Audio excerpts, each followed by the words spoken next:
Next जो question है वो अपना कंटिन्यूटी डिफरेंशिएबिलिटी का सवाल है। और यहां से यदि हम देखा जाए तो एफ एक्स हमें गिवन है 0 से 1 में डिफाइन एक फंक्शन है और इस टाइप से उसको डिफाइन किया गया है जहां पे ग्रेटेस्ट इंटीजर ऑफ एक्स भी हमें गिवन है और हमें बोला गया function is discontinuous exactly at one point. मतलब हमें डिफरेंशिएबिलिटी और उसके कंटिन्यूटी के बारे में बात करनी है। ठीक है, तो यदि हम 0 से 1 में ये दो पॉलिनोमियल है, ये तो इसमें तो कोई दिक्कत आएगी नहीं हमें डिफरेंशिएबिलिटी और कंटिन्यूटी बताने में। जरा हम इसको देखते हैं ग्रेटेस्ट इंटीजर ऑफ एक्स को। 0 से 1 में यदि हम ग्रेटेस्ट इंटीजर ऑफ एक्स की बात करें तो यदि x हमारा 0 से 1 में है तो जाहिर सी बात है 4x कहां से कहां तक होगा, 0 से 4 में। मतलब ये जो ग्रेटेस्ट इंटीजर 4x है ये x जब ये 1 होगा तब अपनी वैल्यू चेंज करेगा, जब ये वैल्यू 2 होगा तब अपनी डेफिनेशन चेंज करेगा, x = 3 होगा तब अपनी डेफिनेशन चेंज करेगा, 4 तो कभी होगा नहीं। तो हम इस फंक्शन को एक बार डिफाइन कर लेते हैं थोड़ा सही से। जो एफ एक्स है अपना, अब देखो जब ये वैल्यू जब 4x जो है वो 0 से 1 के बीच में होगा तो जाहिर सी बात है ग्रेटेस्ट इंटीजर ऑफ 4x कितना आएगा, 0 आएगा। तो यहां से हम x की वैल्यू बता सकते हैं, x जो है अपना 0 से 1/4 तक हो सकता है। तो जब भी अपना x जो है वो 0 से 1/4 आया तो इसकी वैल्यू कितनी आ गई, 0, क्योंकि जो ग्रेटेस्ट इंटीजर ऑफ 4x है वो कितनी वैल्यू ले लेगा, 0 वैल्यू ले लेगा। अब जाहिर सी बात है जब भी 4x 1 से 2 के बीच में होगा तो ग्रेटेस्ट इंटीजर ऑफ 4 जो है, सॉरी यहां इक्वल टू भी लगा दूं मैं, है ना, तो ग्रेटेस्ट इंटीजर ऑफ 4x की वैल्यू कितनी आएगी, 1 आएगी। और ये ऐसा होगा कब, ये 1/4 से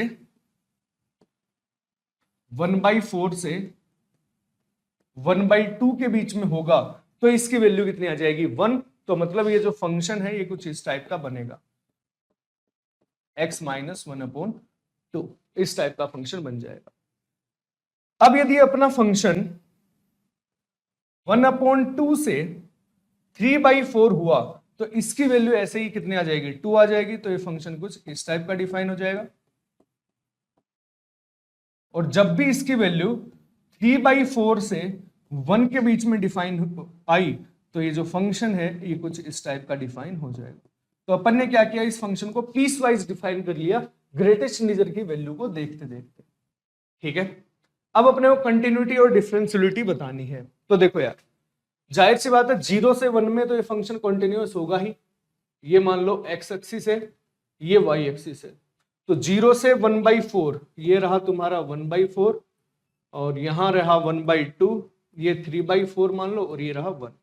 तो 0 से 1/4 में तो इसकी वैल्यू 0 है, तो 0 से 1/4 में इसकी वैल्यू 0, इसको कोई दिक्कत नहीं होगी। 1/4 पे चेक करो तो 1/4 पे इसकी वैल्यू 0 है, 1/4 पे वैल्यू इसकी वैल्यू 0 है। ठीक है, तो इसका मतलब 1/4 पे तो कंटिन्यूअस है।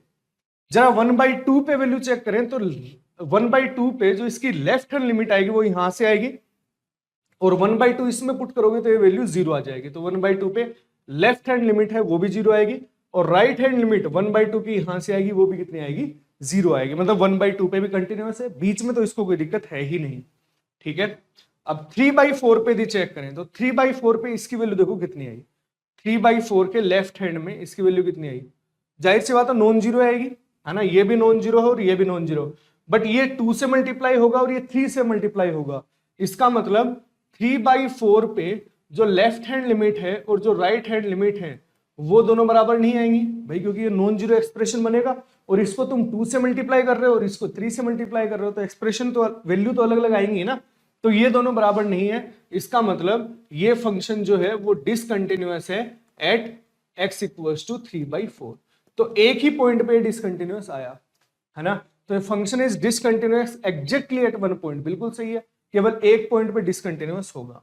ठीक है, आगे बात करते हैं। There exist one point in at which function is f is continuous but not differential. इसने बोला कि एक पॉइंट ऐसा होगा जहां पे फंक्शन कॉन्टिन्यूअस तो होगा बट डिफरेंशिएबल नहीं होगा। तो देखो यार कॉन्टिन्यूअस जो है वो 1/4 और 1/2 पे ही चेक करें अपन, क्योंकि इन पॉइंट पे फंक्शन जो है वो कॉन्टिन्यूअस तो था ही था, है ना। अब डिफरेंशियबिलिटी और चेक कर लेते हैं। तो देखो इसकी वैल्यू तो 0 आ गई, है ना। अब अपन डिफरेंशियबिलिटी चेक कर रहे हैं, अब अपन f' फाइंड आउट करेंगे। ठीक है, तो यहां से यदि f' निकालें तो इसका डिफरेंशिएशन कितना आया 2 इंटू एक्स माइनस दिस, और ये ऐसा का ऐसा प्लस ये आ गया x माइनस 1/4 का होल स्क्वायर, जो अपना x कहां से कहां तक है 1/4 से 1/2 के बीच में है। और इसका यदि हम डिफरेंशिएशन करें तो ये कितना आ गया 4 इंटू एक्स माइनस 1/4, ये कांस्टेंट रहेगा, प्लस 2 इंटू एक्स माइनस 4 का होल स्क्वायर। ये कब आएगा जब x अपना 1/2 से 3/4 रहेगा, ऐसा ही आएगा भाई। 3/4 पे तो कंटिन्यूअस नहीं है तो ये नॉन डिफरेंशिएबल तो रहेगा ही रहेगा। अब अपन एक बार 1/4 के ऊपर देख लेते हैं। तो 1/4 पे जो लेफ्ट हैंड डेरिवेटिव है वो भी 0 आया, और राइट हैंड डेरिवेटिव जो है वो इसको ये 0 बना गया और इसको ये 0 बन गया, मतलब राइट हैंड डेरिवेटिव भी 0 है। मतलब डेरिवेटिव की बात करें तो 1/4 के नेगेटिव में लो चाहे राइट में लो तो ये दोनों बराबर आएंगे, मतलब फंक्शन जो है 1/4 पे वो डिफरेंशिएबल भी है। ठीक है, अब जरा 1/2 के ऊपर बात कर लें। तो 1/2 के ऊपर देखो ये वैल्यू 0 आ गई, और 1/2 पे इधर वैल्यू ये वाली 0 आ गई, है ना। बट 1/2 इसमें रखोगे तो ये जो भी आएगा और यहाँ पे जो भी आएगा उसका डबल आ रहा है यहाँ पे ना। तो 1/2 पे ये दोनों बराबर नहीं होंगे, मतलब f डैश 1/2 नेगेटिव जो है वो f डैश 1/2 पॉजिटिव के बराबर नहीं होगा। तो इस पॉइंट पे हाफ पे फंक्शन कंटिन्यूअस तो है बट डिफरेंशिएबल नहीं है। तो इसने सही बोला कि अकेला एक पॉइंट ऐसा है, कौन सा वो पॉइंट है x इक्वल्स टू हाफ, वो पॉइंट है जहां पे फंक्शन जो है वो कंटिन्यूअस तो है बट डिफरेंशिएबल नहीं है ना। और 3/4 पे तो फंक्शन कंटिन्यूअस ही नहीं है तो डिफरेंशिएबल भी नहीं होगा। ठीक है, the function f is not differentiable eight more than 3 points, तो ये बात गलत होगी। फंक्शन जो है वो इस वाले इंटरवल में हमेशा डिफरेंशिएबल है, यहां डिफरेंशिएबल है, यहां डिफरेंशिएबल है, यहां डिफरेंशिएबल है। दिक्कत आई तो उसको एंड पॉइंट पे आ सकती है इंटरवल्स के, और एंड पॉइंट पे हमने देखा कि 1/4 पे तो है ही डिफरेंशिएबल, 1/2 पे डिफरेंशिएबल नहीं है और 3/4 पे डिफरेंशिएबल नहीं है। तो वो 2 पॉइंट पे डिफरेंशिएबल नहीं है, लेकिन इसने बोला not differentiable eight more than 3 points, तो ये तो गलत हो गया, है ना। अब हमें मिनिमम वैल्यू और बतानी है इसकी कि मिनिमम वैल्यू इसकी क्या होगी। तो मिनिमम वैल्यू के लिए इसका ग्राफ बनाने अपन बिल्कुल आसान है ना। मिनिमम वैल्यू जब भी देखनी हो तो अपन फंक्शन का ग्राफ बना ले, तो अपन यही बना लेते हैं इसका ग्राफ। तो यदि अपन ग्राफ से इसकी मिनिमम वैल्यू के ऊपर जाएं तो जाहिर सी बात है ये यदि अपना fx है ना, तो अपन एक बार मिनिमम वैल्यू के लिए एक बार यही फंक्शन कंसीडर कर लेगा, x माइनस 1/4 का whole square into x minus half, क्योंकि ये फंक्शन हर के में मल्टीप्लाई हो रहा है ना, हर में मल्टीप्लाई हो रहा है, तो अपन यही फंक्शन कंसीडर करके हम इसका इंक्रीजिंग और डिक्रीजिंग बिहेवियर जो है वो अपन चेक कर सकते हैं। तो g डैश x निकाला अपन ने, g डैश x कितना आया, इसका डिफरेंशिएशन किया तो ये आ गया, ये कांस्टेंट, प्लस सेकंड वाले का डिफरेंशिएशन किया तो पहले वाला कांस्टेंट, तो इसका डिफरेंशिएशन तो 1 हो गया।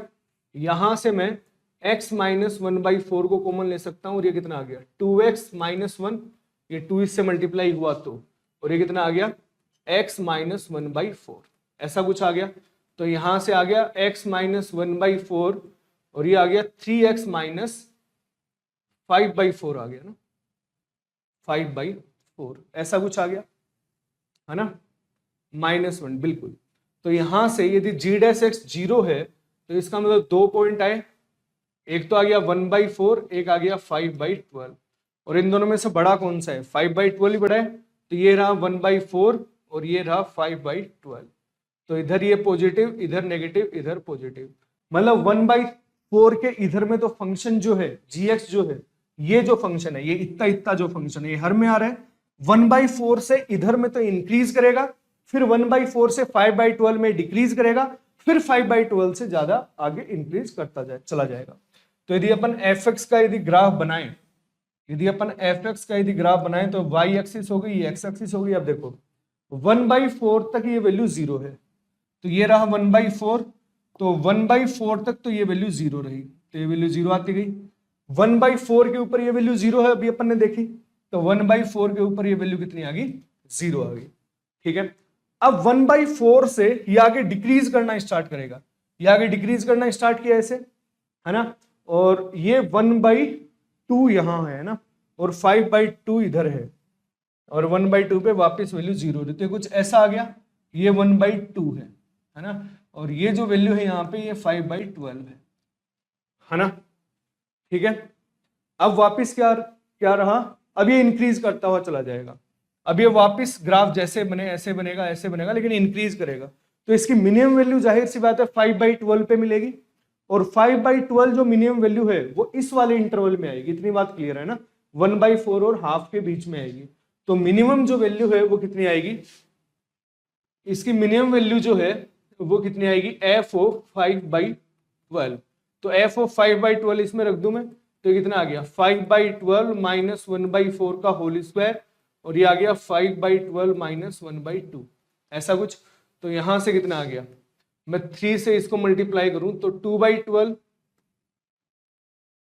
है ना, और यहां से कितना आ गया 6 और ये 12 माइनस 1/12, तो ये कितना आ गया -4/12 इंटू 12 इंटू 12, ऐसा आ गया।